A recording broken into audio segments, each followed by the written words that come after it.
I had lost my grandfather this past July of 2024. I never lost somebody like that before, especially like someone that close to me. I blamed the Lord for taking him away from me. Anger was taking over me, honestly, and it brought depression into me. I was angry at God because I felt like he kept taking things away from me that were special to me. I felt like because he took my grandfather away, I was just upset at him. And then he took away youth camp from me because it was during the time when his funeral was, and I didn't want to miss that. The disappointment that I had from that made me lose majority of my faith that I had prior to that. It shocked me that he would do something like that, or I thought that was him, but it wasn't really him. It made me feel like I wasn't special, or it made me feel like I wasn't loved. Going to church would make me feel like I didn't want to be there. I really didn't. It made me feel like I was unwelcome because I was holding all this resentment towards him.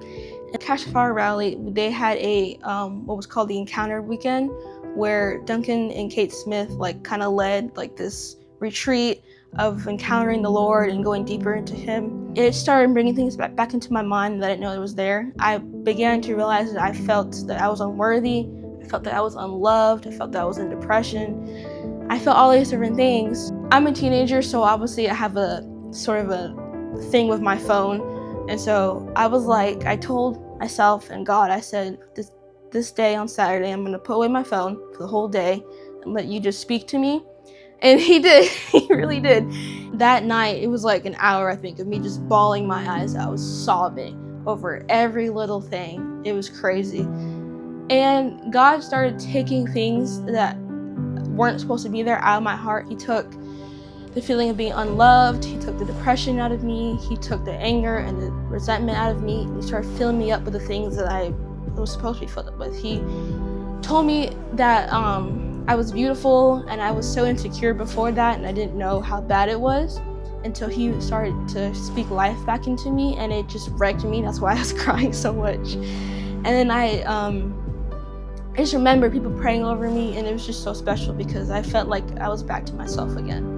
When I got from the floor, I felt like refreshed. It was like when you go into a lake or a pool or a beach and you get out and you feel like you've been refreshed with the water, and it was like a nice cool temperature, and you come out and you're like, wow, that was so amazing. That's what it felt like. It felt like I had been rebirthed or baptized again, in a sense. It was just amazing to feel that way again.